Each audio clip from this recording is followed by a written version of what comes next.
Welcome to the Astrology of the Famed. I'm Kathy Rose in Virginia Beach, Virginia. I'm Elisabeth Grace in New York, New York, and Kathy and I are both professional consulting astrologers. And we're also writers with published work about the horoscopes of famous people. And we are teachers who believe that there is no tool more powerful than astrology for understanding why people are the way they are and why things happen when they do. Today, we're talking about Ghislaine Maxwell, a woman who's been in the spotlight for decades. She's now a convicted sex trafficker and close associate of the notorious sex offender Jeffrey Epstein, who is now deceased.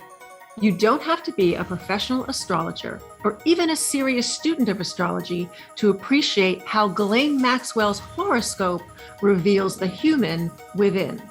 We're going to explain it to you in plain English, using the analytical approach that was pioneered by the modern psychological astrologer Noel Tyl, who was our friend and mentor. We think you're going to find it fascinating. Because astrology is amazing. So let's continue with the third part of our three-part series on the horoscope of Ghislaine Maxwell.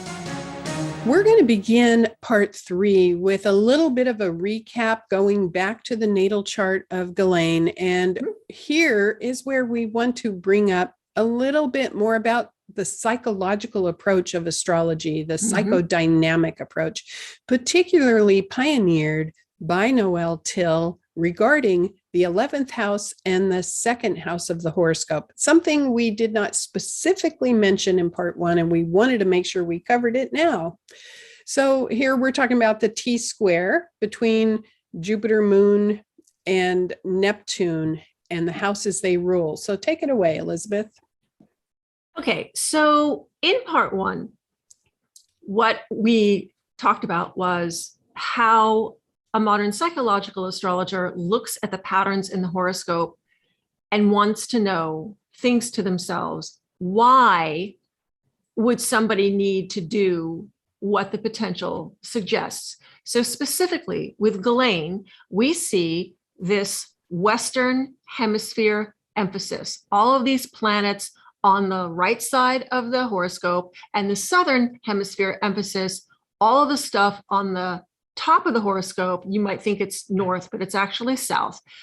And we surmise that this is a person who's going to need to give herself away to other people, that she needs to be a people pleaser, that the Southern hemisphere emphasis suggests that she might be pushed around by circumstances that she can't control, maybe a little bit of victimization, which we talked about in her early childhood. But we bring in an analysis of the houses, specifically the 2nd and the 11th, because we're sitting here going, why does Ghislaine Maxwell need to be such a people pleaser? Where can we look in the horoscope for additional clues? So the 2nd house, the way we look at the 2nd house, a traditional astrologer might say it's your money, it's your values. We learned to look at the 2nd house as your self-worth. How do you feel about yourself? You feel good about yourself? And the 11th house, which traditional astrology might say, these are your friends, your benefactors, maybe your hopes and wishes. We were trained to look at it as, this is your ability to receive love and appreciation from other people. Is this a high functioning area of your life? Or are you anxious about it? In which case you might overcompensate. When we look at this horoscope, we're looking at life purpose issues. What is this soul needing to polish, to learn, to resolve as part of the life purpose? Where does this soul want to grow? And that's where this 2nd and 11th house particularly comes in. So what we're looking at is when there is tension to the ruler of the 2nd house or 11th house, Or in some cases, there are going to be planets in those houses that are under high developmental tension. So in this case, there are no planets in the 2nd or 11th, but the ruler of that 2nd house right here, you see Cancer on the cusp of the 2nd, is ruled by the moon, and the moon is part of this T square, which is tension. The ruler of the 11th house in modern astrology would be Neptune, because it's Pisces on that cusp, and Neptune is part of that T square. And in the traditional rulership, it would be Jupiter, but Jupiter is also part of that. Now, one thing I want to say about the 11th house is it's really focused on the psychodynamic level of your ability to receive love, but it also is talking about, do you feel lovable? Do you feel you deserve to receive love? What is stressed out about lovability in general? And what I find when people have a stressed out or high developmental tension 11th house ruler or planets in the 11th is that they feel many times that unless they do X, Y, or Z, they don't deserve to receive love. So there's often something in, I need to buy your love, I need to earn your love, or that love is conditional. And I believe Ghislaine probably felt that in childhood. Love is conditional. And then there's the level of deservingness with the 2nd house. Do I even deserve it? So here we find for Ghislaine Maxwell a profound statement, and we see it reflected in her behavior. Now, that does not mean if you have 11th house or 2nd house tension in your chart that you are damaged for life. What it suggests to me is that it is very important that you learn from within that you deserve to receive love, that you are lovable simply because you are breathing. That's part of your life purpose mission. And part of your life purpose mission when you have statements like this is to learn self-worth, to generate it from within. It's not handed to you. That's what this states. So I think that's important to mention, because far too many people will just say, well, there's a lack of self-worth and damaged lovability. And I say, that's not how I want it imprinted. I want to say, you're here to learn this. You're here to resolve it. These tensions in the horoscope are here to push us to resolution. So yes, exactly. I used to tell clients, and sometimes I use this analogy, is that, you can look at the horoscope as a software program for a soul, perhaps, or a personality. And, sometimes software programs are a little buggy when they first come out. But as you become aware of the glitches in your programming, you work them out, and then you don't have the bugs anymore. We go to the legal troubles that Maxwell and Epstein started to receive. So this is the phase where things start to fall apart a little bit. So in 2005, there were some allegations finally brought against Jeffrey Epstein of sexual abuse. They were actually the step parents of a 14-year-old girl contacted the police and said that Epstein had molested her.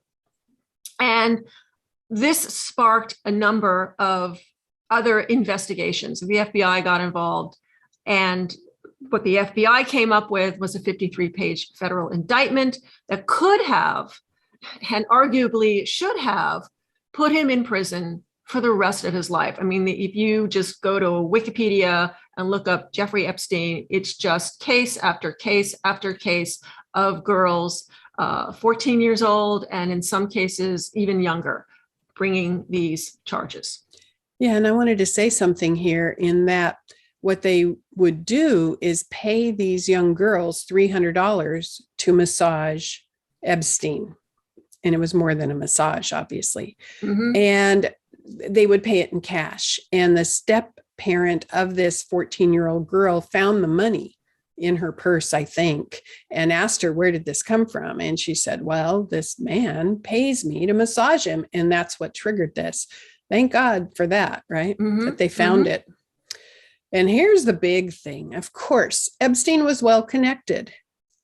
He was rubbing elbows, and Maxwell was well connected. They were rubbing elbows with all the VIPs, with important, powerful people.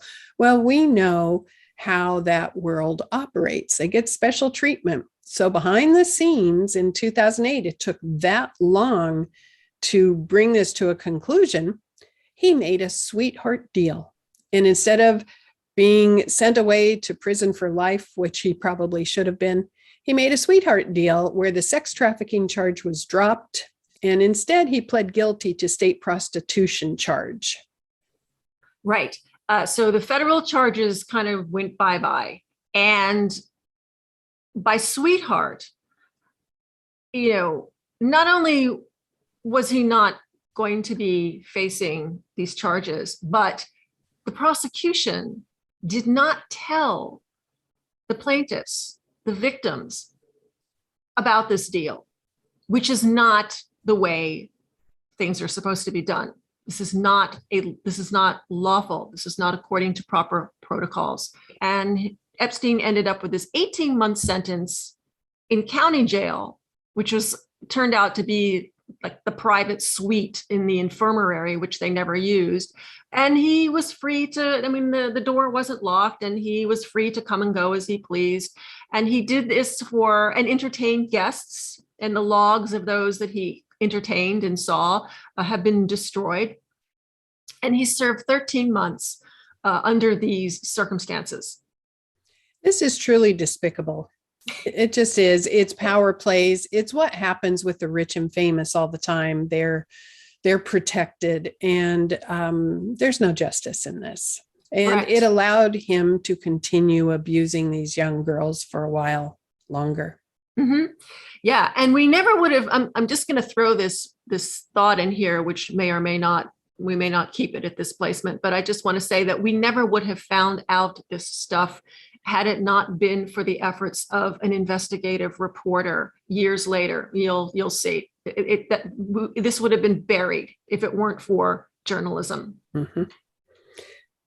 And astrology. Because you can see how the stuff comes out. But anyway. Here we're showing you the horoscope with all the aspects that were occurring when Epstein made that sweetheart deal. And they do refer to it as a sweetheart deal all through the media, which is why we're bringing that up here. So what was incredibly important here is we mentioned in part 1 and part 2 that Maxwell has this Mars at the Aries point, this Mars in Capricorn. You see it right here on the 8th house cusp, that has incredible visibility potential. So it stands out. And of course, whenever a planet with high visibility has contact from transits or solar arcs, things come forward. So she had solar arc Neptune moving forward to make contact with that Mars, and at the same time, transit Pluto conjunct Mars. This was such a fated time, and I don't usually refer to fate in astrology, but this was a time when planetary pressure was powerful on that planet receiving high visibility, and her foundation started to erode at that point. So let's talk about Neptune adding energy and Pluto adding energy to this. What do you have to say about that? Well, Neptune, in the language of astrology, we're not saying that the planet is actually doing anything. But when we speak the language of astrology, we could say something like Neptune dissolves whatever it touches. It doesn't mean Neptune is out there actually dissolving it, but that's how we communicate. Because people get it. You have a Neptune transit coming up. You can be prepared or anticipate that some of the structures in your life that seem secure and clear might get a little soft, as if you were standing on quicksand, or they might be diffused, be foggy, might be cloudy. You might have a sense of, oh, what's the use? I just don't even have the will to go on anymore. So Neptune here on Mars, the energy of action and aggression, is going to bring in this aura of fogginess in her willpower, and also with respect to perhaps men in her life, because it's Mars. And then you look at the rulership. Mars in Ghislaine's horoscope rules the 12th house, which is the house of the self-undoing and perhaps hidden enemies. And so we have this fogginess coming in. Neptune is also scandal. It is. Scandalous. And the scandal came forward. And deception. So here is where I have to add something so important about this theory of planets at the Aries point. I tell all my clients who have planets or angles at the Aries point, I say, please live your life well, because you have this high visibility potential in your horoscope. And if you don't live your life well, it's going to come forward. It's going to come into public view at some point. You can't hide when you have planets at the Aries point or angles. And so this contact to this Aries point planet was the trigger to begin this process. And then we have to remember, receiving a transit from Pluto. Pluto tends to produce necessary endings so that you can move forward. And so the combination of this, now I do have to also say, if she had been living her chart well, if she had been productive and useful in a positive way, this could have been a beautiful time. This could have been visibility for the good work she was doing. So I don't want people to think receiving this contact from Neptune and Pluto automatically means bad things are going to happen. That's the unfortunate part of astrology these days. From social media, people make that connection. But this is fascinating. So, Ghislaine was not publicly being accused of anything at that point. We're saying her foundation was eroding, and we're going to see Neptune's going to move forward to hit her sun and her Mercury. That's what we look at as astrologers, this movement. We also have to say at this point, one last thing.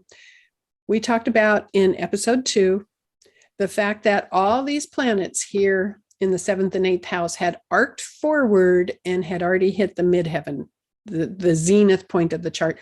And that was a peak period for her success in the terrible things she was doing.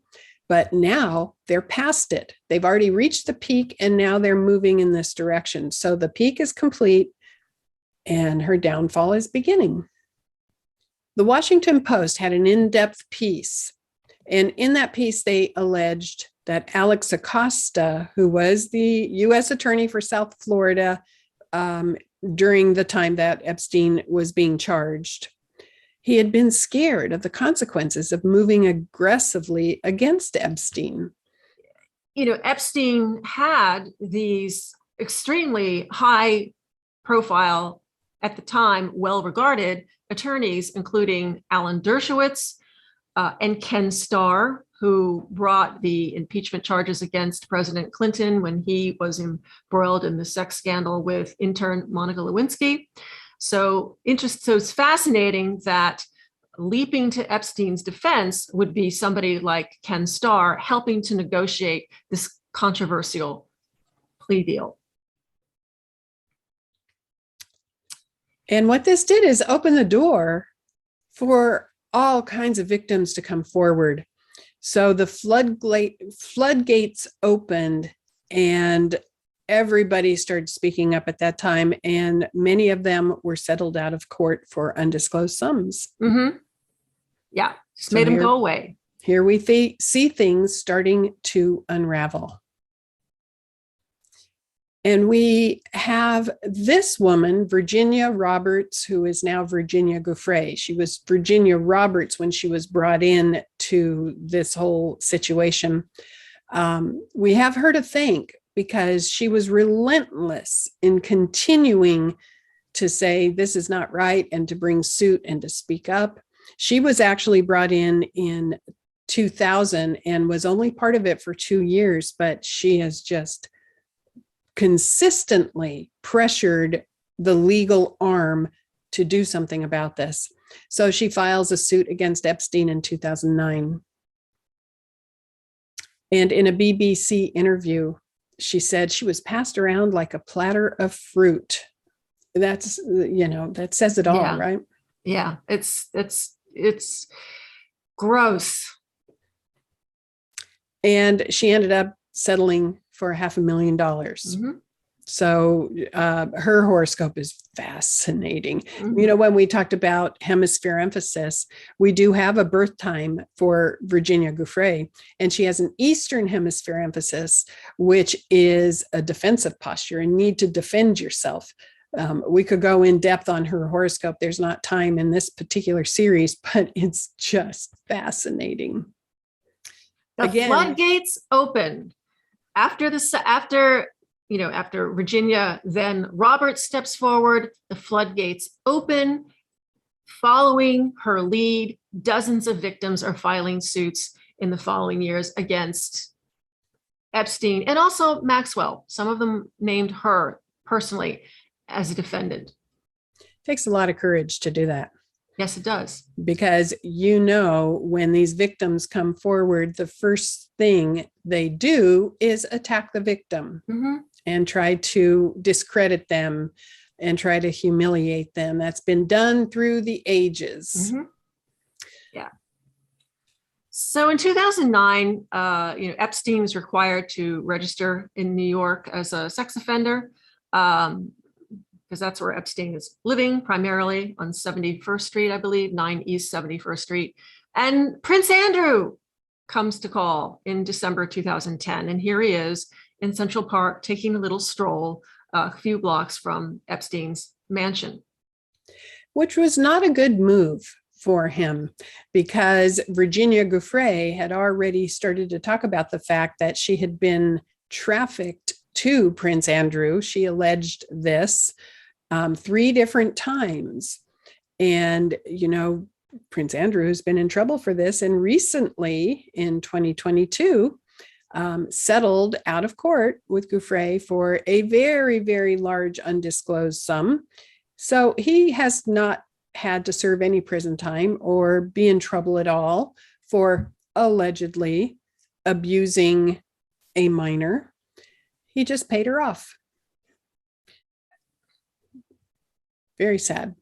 But these are the high-powered players that were in the travel logs for the flights to Little St. James, or as they call it, Orgy Island.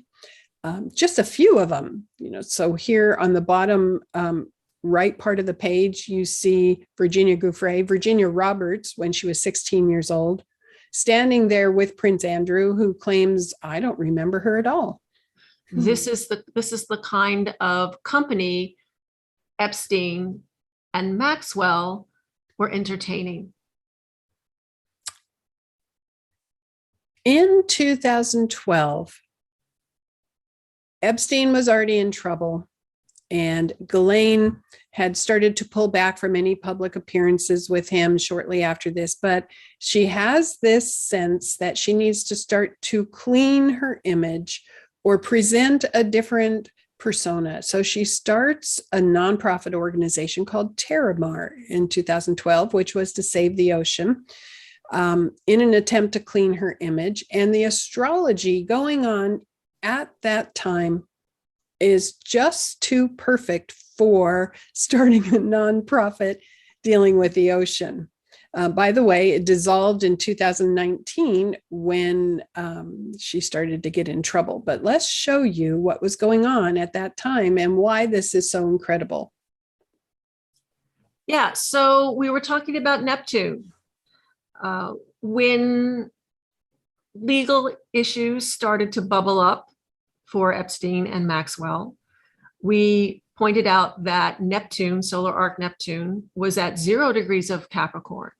And we as astrologers, if we had been working with either of that, working with Maxwell at that time, would have talked to her about the fact that Neptune by solar arc was going to move on to her Sun and Mercury, which, as you can see, here it is. Here it is. Solar arc Neptune is on the Sun, and Pluto has moved on from Mars. Transiting Pluto has moved on from Mars, done its pressure on her Sun by transit, which means suggesting that she's going to be breaking down her sense, her ego identity, and maybe purging some things that need to be purged. And like a phoenix, rise from the ashes, transformed. But now it's on her Mercury, which is how she needs to think and communicate. And when you have Pluto engaged with Mercury, It breaks down, transforms, and potentially empowers your communication and enables you to access, if you choose, a certain level of persuasion. You can be very convincing in your big ideas.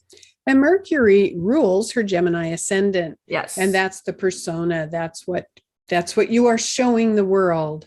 Mm-hmm. So we had a major perspective shift and change, attempted change, to show a different image to the world.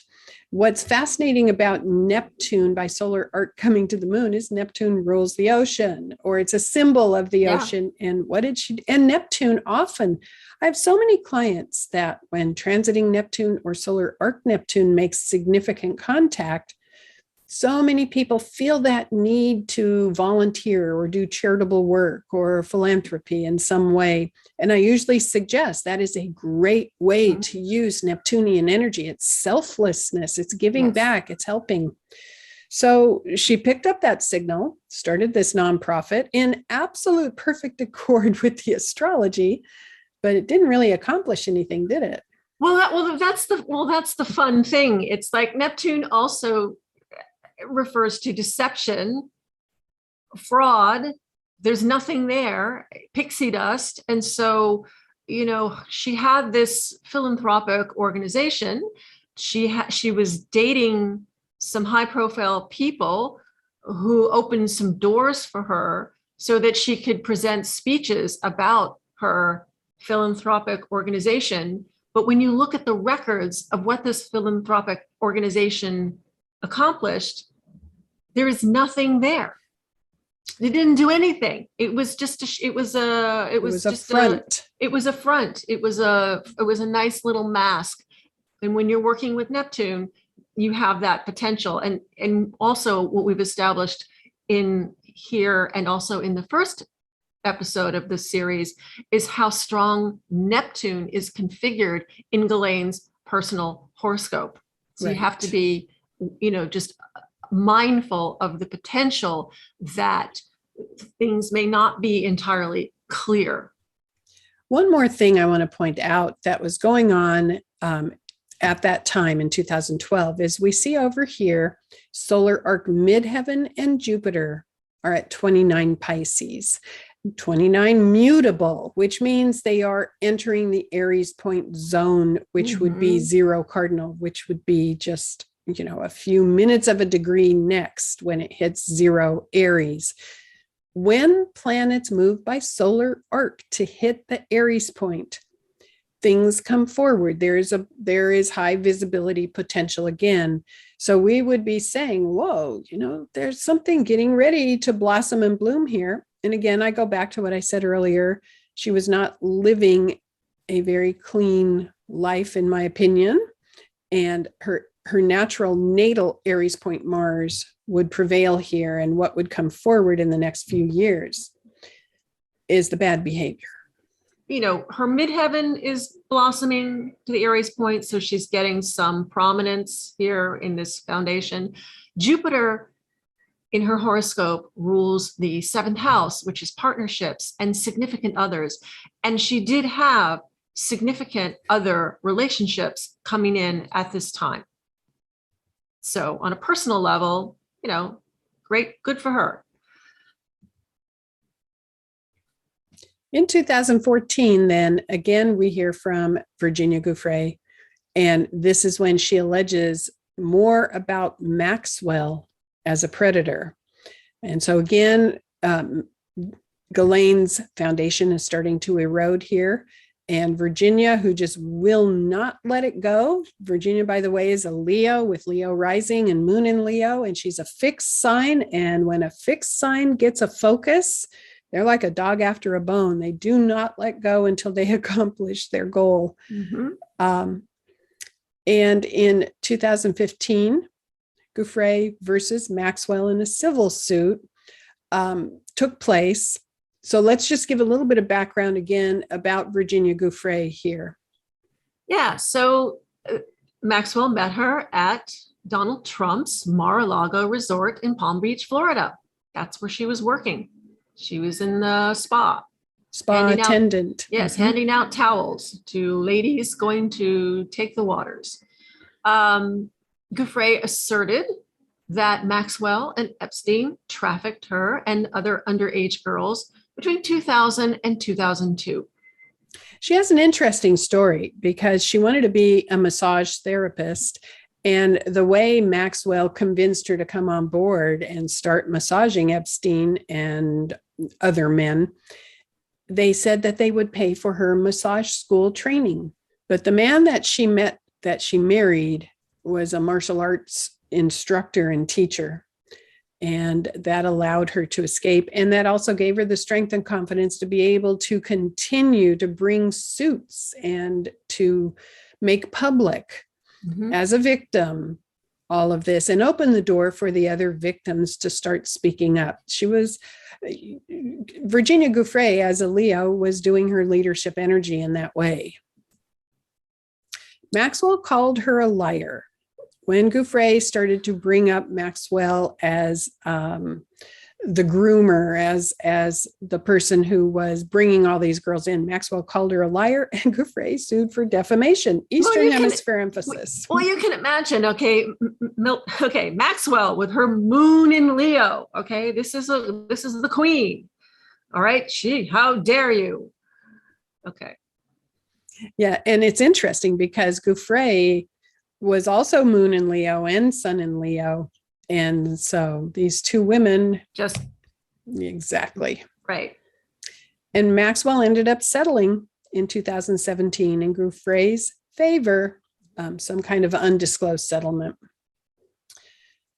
So here we are in 2015. Maxwell's starting to retreat from attending social functions. She's starting to feel it. It's that sense of dissolving. Neptune comes in and just starts to erode and dissolve her empire. Yeah, you just sort of erased. It's sort of, an image, footprints in the sand, a wave comes in, hits you, the wave retreats, the footprints are gone. That's how Neptune can be reflected in someone's life experience.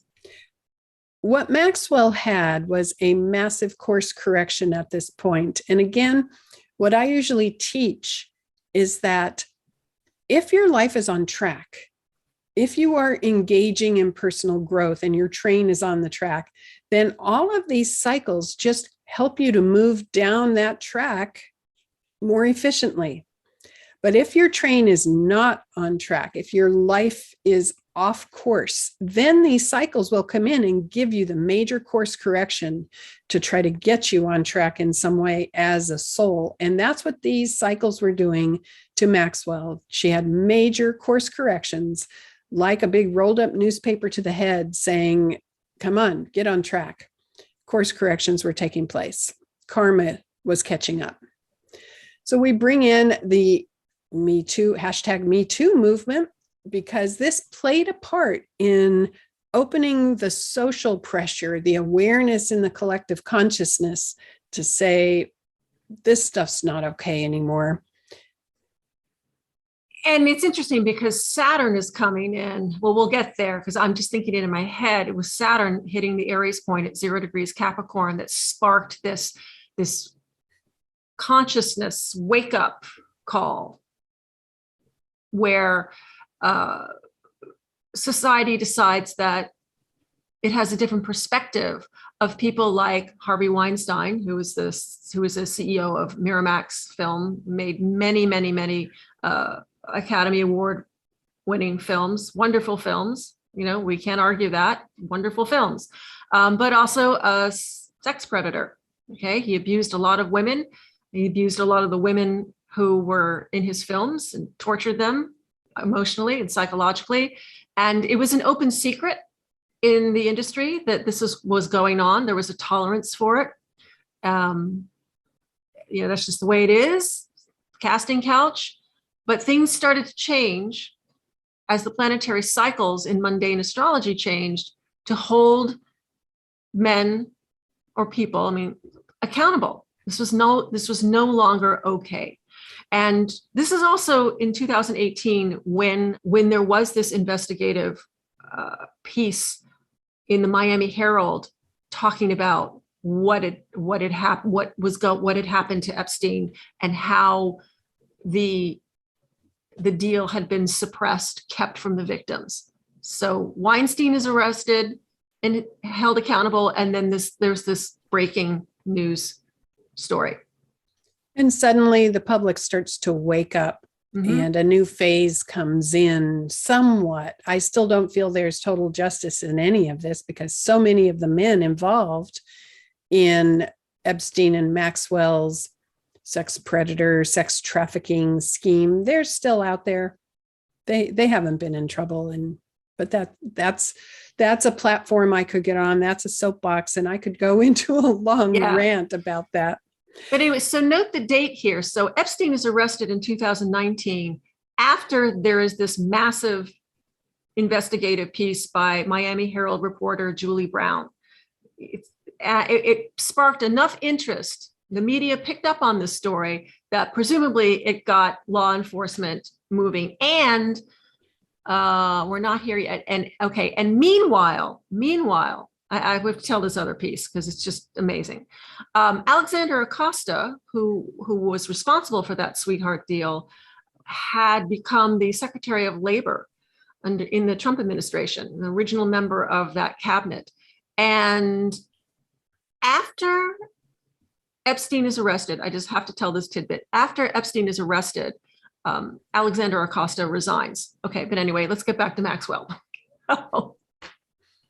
When they raided, when Epstein was arrested, they raided the New York townhome, and they find all this surveillance equipment. They find that they had been videotaping when people would get off the private plane. They were videotaping people in the townhome. I believe they also had this same surveillance going on at the island, St. James Island. And I think that they were even taking video of the men in the rooms, so they had photos, hard drives, CDs. And guess what? The public has never seen any of this. It was sealed by the FBI. Now, why is that so? Protect these big people who were... Sorry, I get there's so much going on here. You just have to want to just tell everything. The other thing they found, fake passports. That's right. So much information, and tucked away, this boys club that exists where they protect each other, people in high power.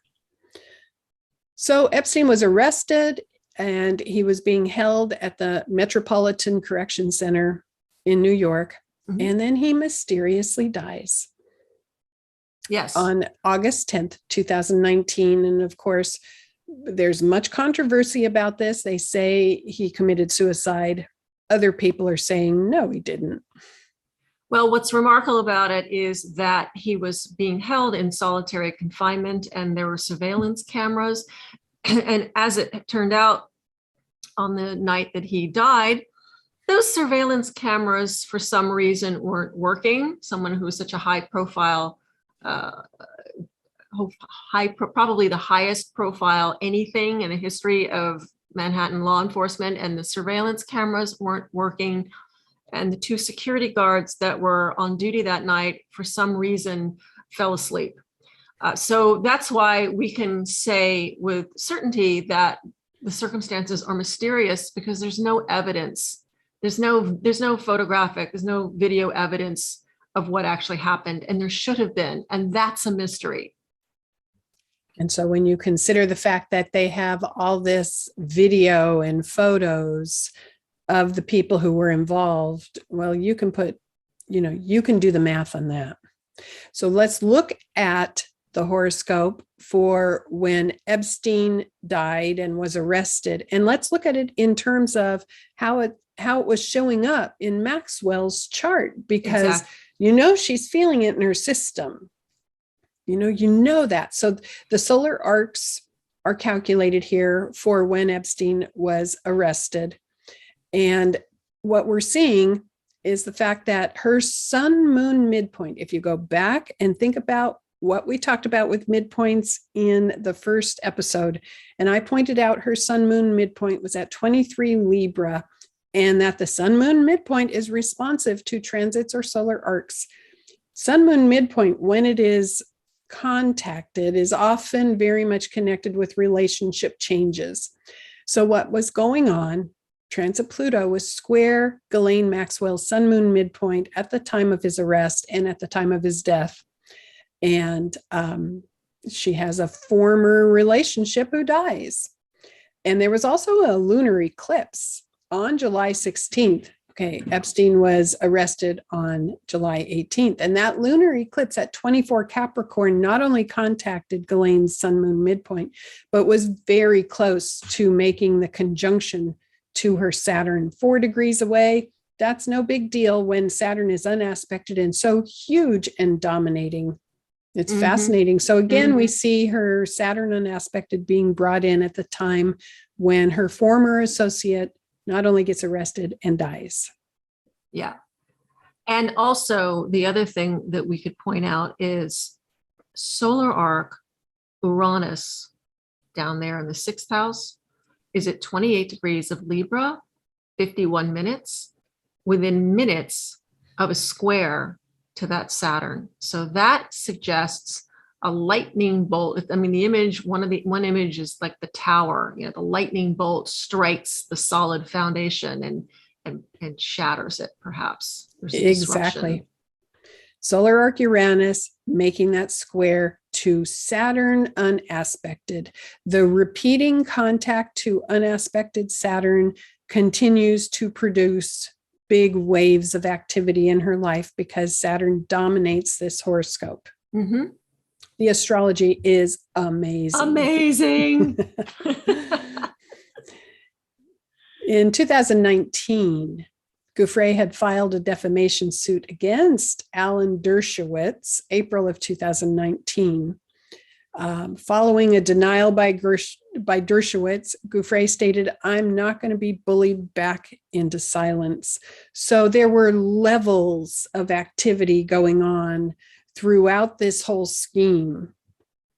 Yeah. And the fact that, this is all, I mean, Maxwell is in the mix of all this. So the fact that Dershowitz is being challenged in court threatens, the process of discovery that might bring things related to Maxwell to light. You see, it's maybe that particular thing wasn't happening to Maxwell personally, but it does affect her.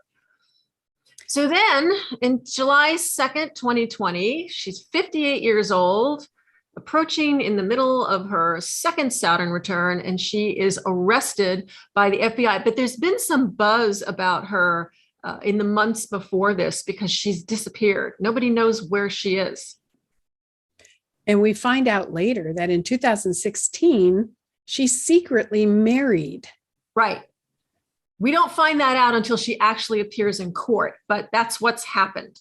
She's hooked up with this, I believe he's a tech entrepreneur. Tech entrepreneur. And it's like they're playing with us. Like the level of, and because I think you could see this in the horoscope, the level of I'm above it all. I'm special.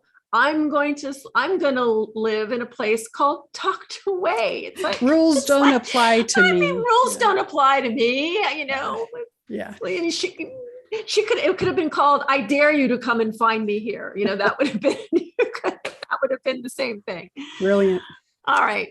So here they find her and they arrest her. And this was July 2nd, 2020. And look at all the activity. I mean, this chart is lit up like a Christmas tree at this point. And so we're going to try to go through this with you step by step. But first, just upon first glance, you can just see how much activity was going on. And we would expect that. Yeah. So there are many things. Transiting Uranus was square the midheaven. I want to point out that this contact to the midheaven by Uranus in these various forms. In 1998, she had transit Uranus conjunct the midheaven, and that was in the middle of that power period when they were actively recruiting and actively doing their scheme. Solar arc Mars equals Uranus. Uranus again ruling her 10th house, her reputation, her profession. Mars again ruling the 12th house, self-undoing. She's come undone. She's just, that's it. And then we have transiting Mars squaring her sun. So we can, Mars transits happen often during the course of a year, but when they make hard aspects to the sun or a significant planet in the horoscope or the angles, we are always alerted for the possibility of an outburst of assertive energy or a potential attack, even if it means you cut your finger with a knife when you're chopping an apple. Yeah, and let me chime in here on this concept of including transiting Venus, transiting Mars, and transiting Mercury in this chart. The reason I did that is there is a concept of big bells and little bells. And big bells will be contact from outer planet transits, which are significant and they last a year or two, or any solar arc which lasts a year. Those are big bells, big cycles that affect our development. Little bells are the interplanet contact, transits from Mercury, Mars, Venus. These little bells are timers, they're activators, they're triggers. And so I thought it was delightful because I work with little bell triggers a lot to time things out in people's charts.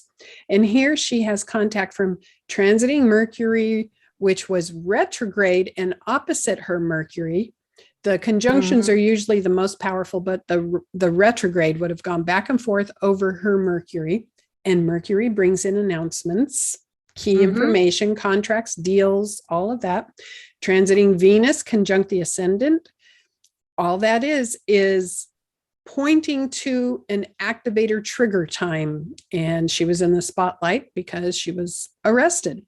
Transiting Mars, all of that working together. But the biggest thing that was going on, I think it's the biggest, is this transit from Saturn and Jupiter to her unaspected Saturn. So second Saturn return with Jupiter there also.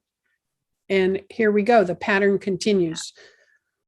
If you remember, the first time Saturn was working on her Saturn and also her midheaven was when her father died. She had received the first Saturn return right before her father died when she moved to New York. Now the second Saturn return, she's arrested. And on that first Saturn return, the seeds that she planted, right? She leaves the father because the father is literally taken out of her life. The seeds she plants is her relationship with Epstein. And now, 29 years later, whatever, if I'm doing the math correctly, we see how those seeds that she planted with Epstein, curtain falls, new lease on life, karmic retribution for all that went on before in that for what she did during the second cycle of Saturn in her horoscope. Very, very powerful. All the key elements for major astrological cycles, power cycles are showing up here.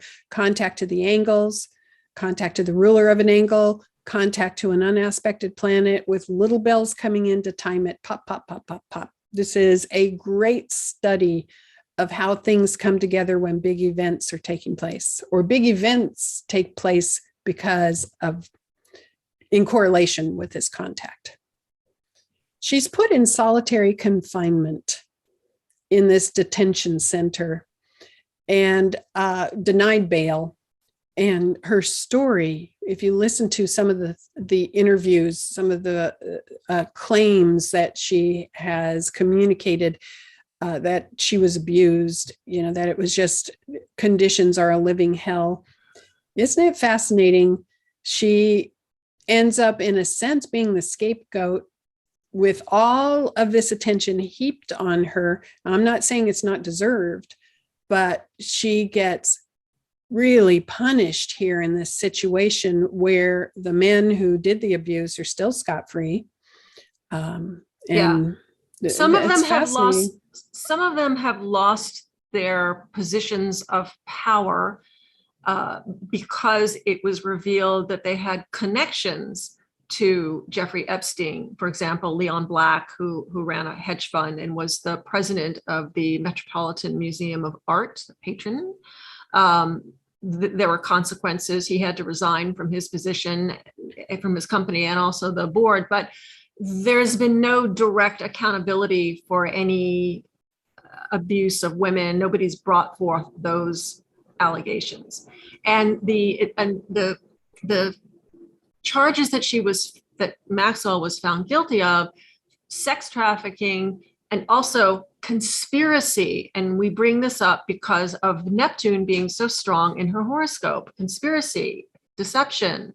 So here is this pattern manifesting in her life in this unpleasant way. She was found guilty on December 29, 2021. I also find it interesting that was in the middle of a strong wave of COVID. So she was wearing this mask through the entire time, which is also very Neptunian. Yeah. I mean, having the face covered up and masked, living behind a mask to begin with, the symbolism there was pretty incredible. So here is the horoscope for the time of the guilty verdict. And again, we see some little bells.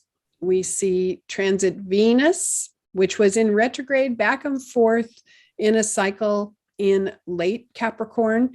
Her transit Venus during this time had been going back and forth over Capricorn, with transiting Pluto and transiting Mercury. I mean, those little bell pops there saying this is a significant date.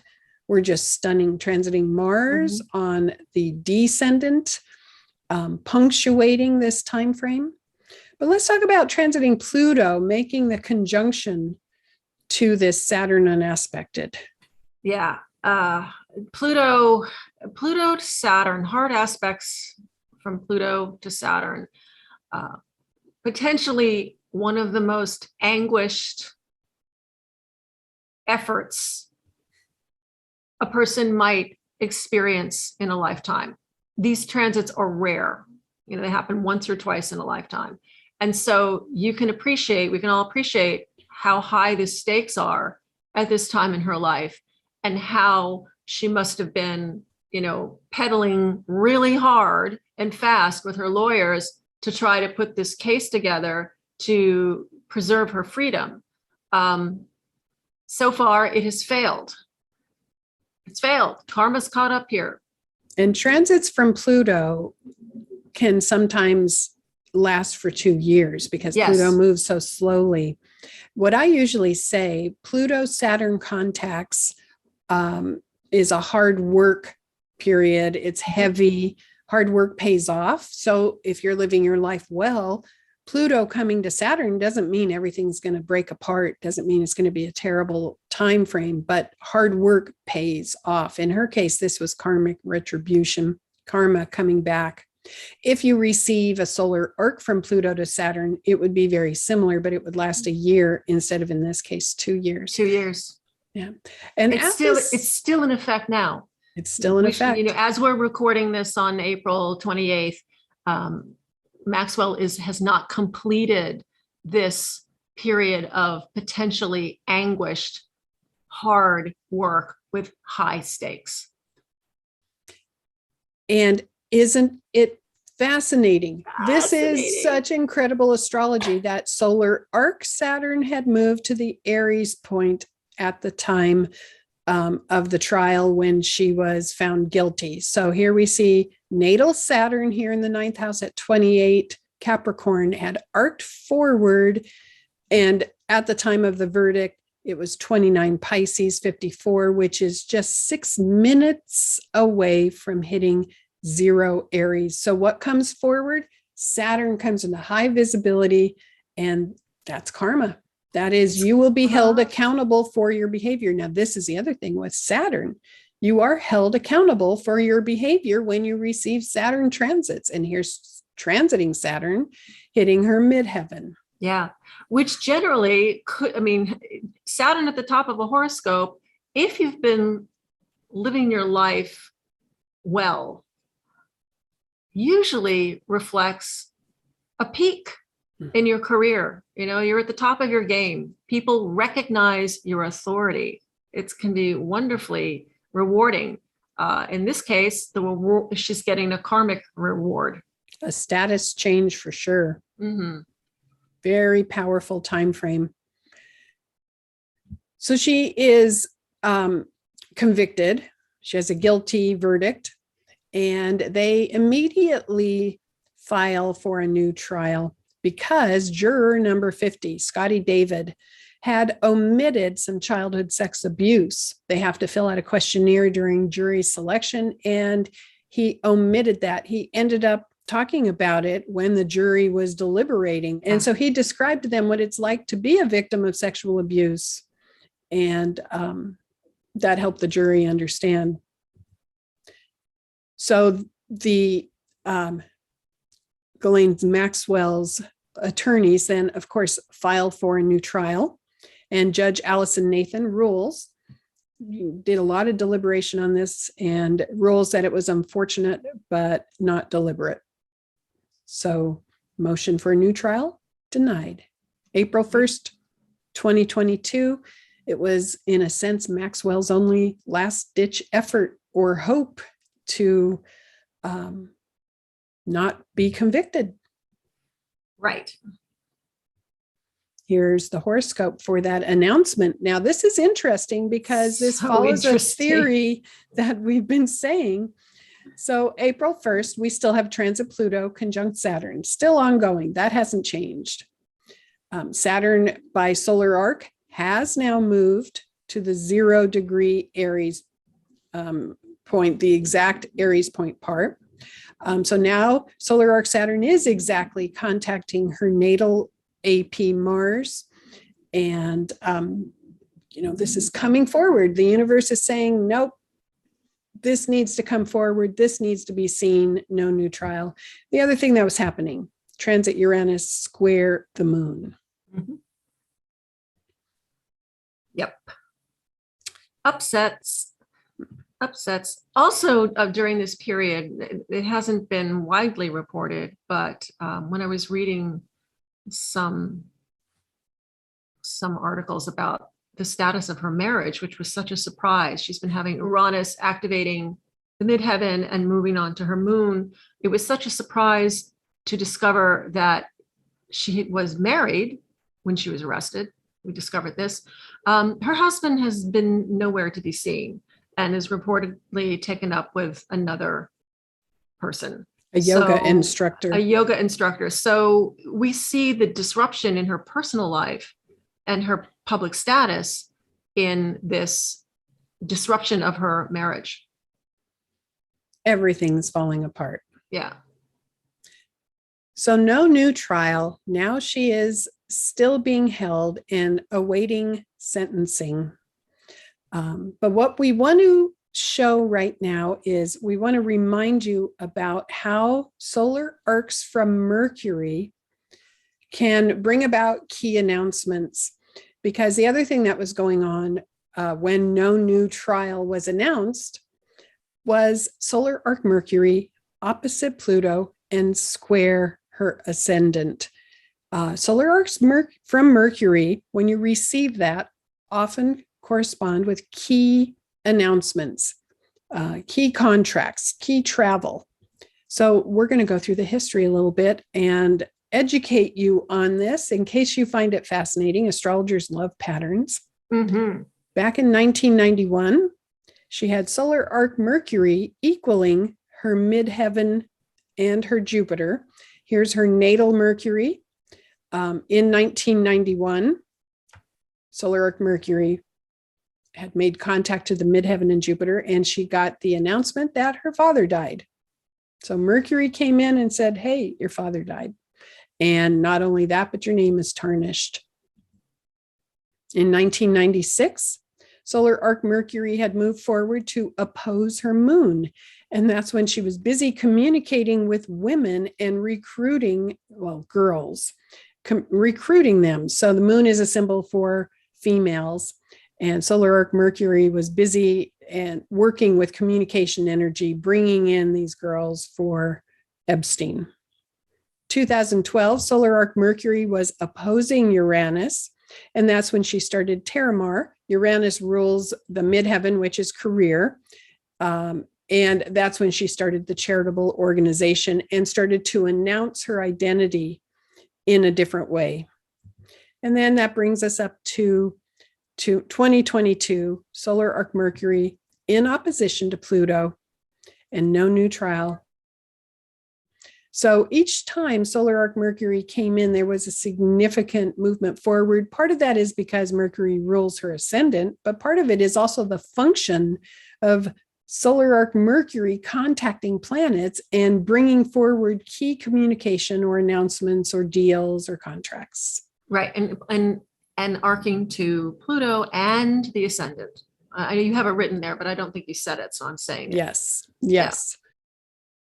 This is a fascinating little pattern tidbit from astrology that we watch for. It's like clockwork sometimes. It is.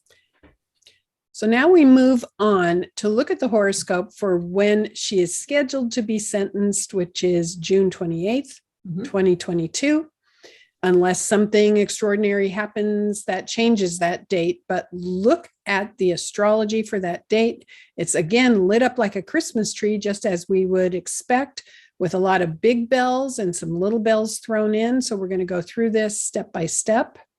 First thing we see, of course, is still that transit Pluto conjunct unaspected Saturn. As we said, that's a 2-year cycle that's ongoing. Yeah. But transit Mars on that day that she's scheduled to be sentenced is square Saturn. So again, there's this activation to Saturn. On June 28th, it's a new moon in Cancer at 10:52 p.m. that evening. Presumably the sentencing will happen during the day. That morning, the moon will be at the Aries point, opposing her Mars. Amazing. That is amazing. Amazing. And the sun will be square to Jupiter at 7 degrees of Cancer and Aries, almost in an exact T-square configuration with her Mercury. So it is just all lined up. Transit Venus conjunct the ascendant, transit Neptune squaring her Venus. So we need to talk about that Neptune square to her Venus. We'll do that in a second. Transit Uranus still squaring her moon in Leo. Solar arc Saturn still at the Aries point, as we showed you in the chart for when she was found guilty. Transit Jupiter now square her Mercury. So there's so much here, but it brings us to the analysis of what might this sentence be. I mean, what will the outcome be when she's sentenced on this date? It doesn't look good. It doesn't look like it's going to be a light sentence. There is something, though, that I have to mention here, and that is transit Neptune squaring Venus. Transit Neptune is in Pisces, squaring Venus in Sagittarius. And Venus is one of the rulers of her 12th house. Again, we're using Placidus house cusps. Venus is also the ruler of her 6th house. One of the things we learned from Noel Till, his theory, and he even has a book on this, is that when a 12th house ruler or a planet in the 12th house is receiving powerful developmental contact, sometimes there can be a challenge to the health. And this is also the case with the ascendant or the ruler of the ascendant, because that's the body, that's the physical health. And then in classical astrology, health many times shows up through the 6th house. So here we have the 6th house ruler, which is Venus, receiving this transit from Neptune. And we have the building solar arc, which is so powerful, of solar arc Pluto getting ready to make contact to Neptune in the 6th. Along with the solar arc to the ascendant. Yes. The solar arc of the ascendant to Neptune. Yes. So bewildering. much here. Bewildering potential ego loss. It could also be physical health issues, though. Yeah, it could. So it could. Here, if we are just simply looking at what happened to Jeffrey Epstein, he had all the information for who the big players were in this sex trafficking, and Ghislaine also has them. One wonders how her health will hold up once she is sentenced. Now, I'm not wishing bad and I'm not predicting negative outcomes here. I don't do that. But I look at this, and if she were my client, I'd say, and if she weren't in prison, I'd say, hey, pay attention to the health signals, keep good health habits here. But she is in prison, and she's not being treated very well in prison. Conditions aren't that great. So she says. So she says. Okay, we don't know. Yes. But that's what she says. But given the situation, one wonders how her health will hold up in the next few years once she is sentenced and in prison. One wonders. That's how I would phrase it. I'm looking at this just wondering if some big health condition may show up. We'll see, right? I don't know. One thing that's interesting about Neptune, Venus transits is the development of a creative passion. And one of the things that's been interesting that she did during her trial, there was an essay written by the woman who was hired to do the sketches for her trial. And she said, one of the things I thought was really interesting is she was sitting there sketching Ghislaine and everybody. And what Ghislaine was doing in the trial was sketching the sketch artist. Okay. So maybe we'll see, because we're just thinking possibilities. Maybe we will see the emergence of an interest in painting or some, like what else do you do if you're going to be confined, which is a 12th house thing? What do you do with your time if you're confined? Maybe she will develop an artistic talent. Or start writing. Start writing, because the moon here that's been under this excitation by Uranus, the moon in Ghislaine's horoscope rules the 3rd house, which is mindset and communication. And so maybe we'll see that, maybe she'll start, maybe no. It's fascinating. Yeah. And we will wait to find out how this plays out. Mm-hmm. But here we have this long drama from Ghislaine Maxwell, and we basically covered her entire life. We started at age 3 when she stomped her foot and said, "Mommy, I exist." And here we are. You know what we didn't tell the folks at home about that wonderful moment? We didn't mention, and so we'll mention it now, that at age 3, that very important prominent Mars, demanding attention at the Aries point, would have arced 3 degrees, approximately 1 degree for every year, to her sun. Yes. So we can see how she asserts Mars, herself, the sun. Isn't astrology amazing? Absolutely. So cool. Now you have just entered our reality and how we think and how we see things. And this is a daily occurrence for us going, wow. Yeah. In the spectrum of expression, we have mentioned that, in our opinion, Ghislaine lived the shadow side of her potential. And that is everybody's choice. To what level are you going to live your chart? As consulting astrologers, the first thing we do with a brand new client is we spend a few minutes in the beginning of the consultation finding out how they are living their life. To what level are they expressing their horoscope? Because you don't know in advance. We do know in this case, there was a shadow. Because we have the record. I mean, otherwise, a historical figure or a public figure, you can figure out what's going on because it's written down or it's on TV.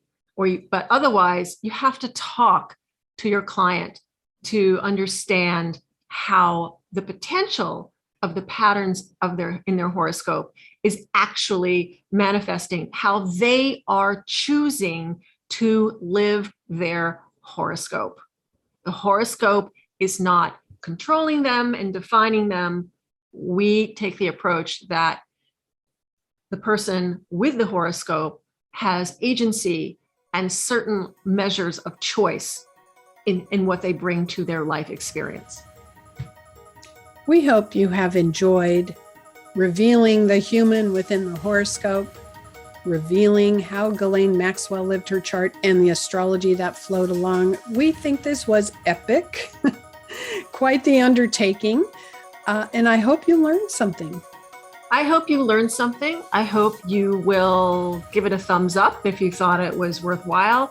I hope you will leave some comments. Thank you all so much, and bye for now until we find out who the next famous person will be that we profile.